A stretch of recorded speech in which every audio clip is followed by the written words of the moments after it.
want to welcome everyone here to this morning's hearing where we will discuss a major piece of the tax reform puzzle. Today we'll be talking about ideas, proposals, and considerations for reforming the individual tax system.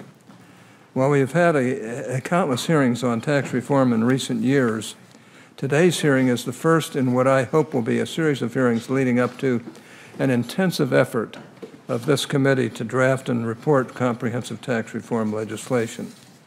We've talked about these issues a great deal. In fact, since I became the lead Republican on this committee in 2011, we've had more than 60 hearings where tax reform was the main focus of the discussion. I think we're capable and ready to get to work on producing a bill. And I look forward to working with my colleagues on this next all-important stage of the process. I'd like to make a couple of points about that process for a moment because there seems to be some confusion as to what the Finance Committee's role will be in tax reform. I've heard a lot of talk about a secret tax reform bill or a comprehensive plan being written behind closed doors. Most of you have probably also heard about tax reform details that are set to be released later this month. True enough, leaders of both the House and the Senate, including myself as well as officials from the executive branch, have been discussing various proposals. But as we stated in our joint statement before the recess, and as I have stated on numerous occasions, the tax writing committees will be tasked with writing the bill. This group, some have deemed us the Big Six, will not dictate the direction we take in this committee. Any forthcoming documents may be viewed as guidance or potential signposts for drafting legislation. But at the end of the day, my goal is to produce a bill that we can get through this committee. That takes at least 14 votes, and hopefully we'll get more. Anyone with any experience with the Senate Finance Committee knows that we are not anyone's rubber stamp. If a bill, particularly on something as consequential as tax reform, is going to pass in this committee, the members of the committee will have to be involved in putting it together. Therefore, I intend to work closely with my colleagues and let them express their preferences and concerns so that when we are ready to mark up a tax reform bill, the mark will reflect the consensus views of this committee. That work, in many respects, has already begun, and we're well on our way. I'll note that I have not limited these commitments to my Republican colleagues on the committee, which brings me to my second point. From the outset, I've made clear that my preference is to move tax reform through this committee with bipartisan support. I have no desire at all to exclude any of my Democratic colleagues from this discussion, and I'm not determined to report anything by a party line vote. I'll note that the President and his team have publicly said the same thing this week. If any of my Democratic colleagues are willing to come to the negotiating table in good faith and without any unreasonable preconditions, and I believe they are, I welcome their advice and input. So far, my colleagues have insisted that the majority agree to a series of process demands before any substantive bipartisan talks can take place. Effectively, they want to ensure that we make it easier for them to block the bill entirely before they'll talk about what they want to put in the bill.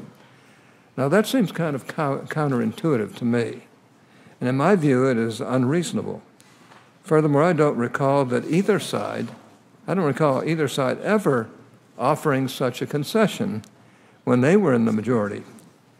We should not let the process concerns keep us from talking about the substance of a tax reform bill.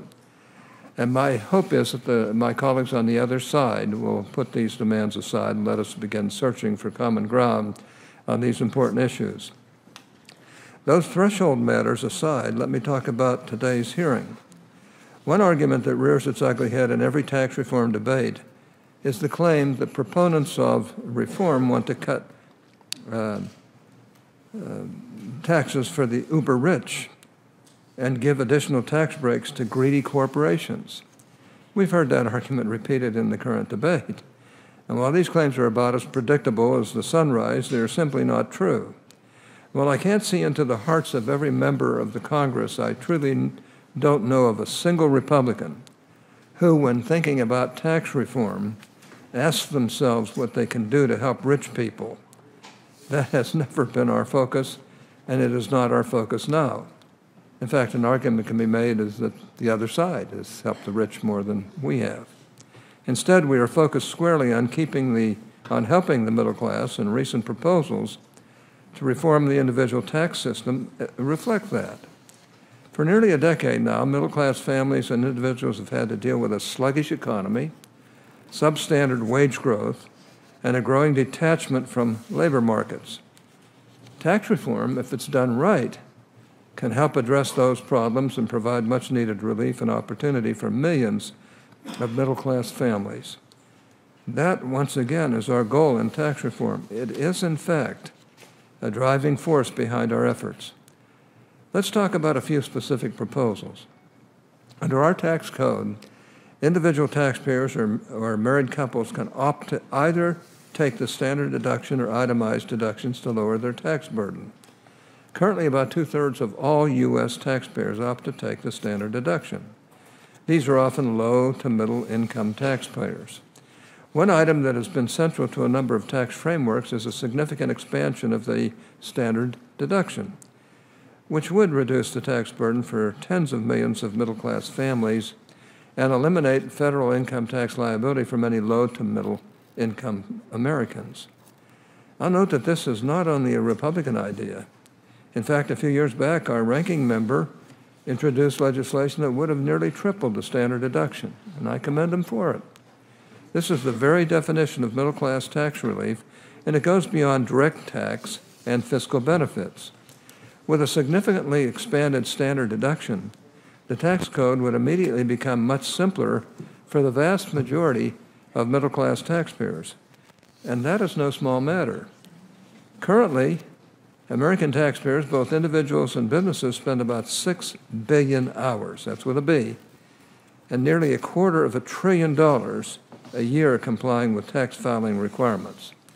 This, of course, is not surprising given that our tax code has grown exponentially into a 3 million word behemoth that is basically indecipherable for the average American. That one change, expanding the standard deduction, would let millions of middle-class taxpayers avoid having to navigate the treacherous landscape of credits and deductions.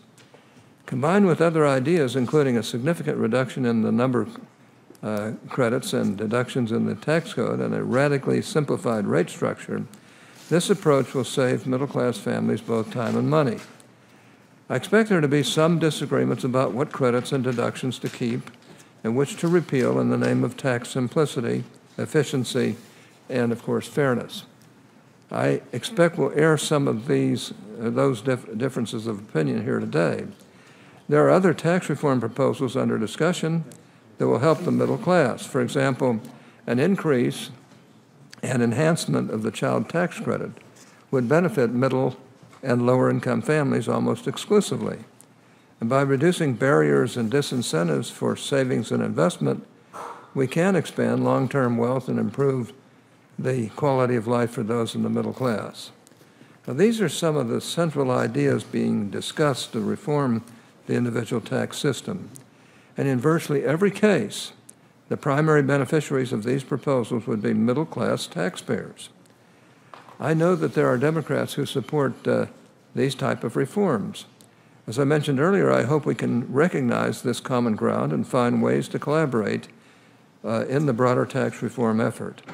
I'll also note that the middle class has a significant stake in our efforts to reform the business tax system, but that is a matter for another hearing. Once again, this committee has a lot of work to do. There is not going to be a top-down directive that makes the hard decisions for us. I know we're up to that task, and most of us are game to participate in the process and help us reach a successful conclusion.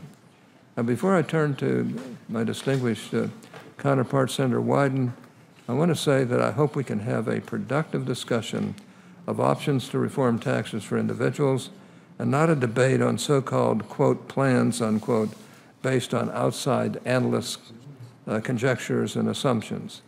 It is all too common for ideological think tanks and partisan analysts to take short statements outlining broad principles on tax reform, and then fill in the gaps with their own subjective assumptions about details, just to parade out a list of horribles that they then use to tarnish the entire reform effort.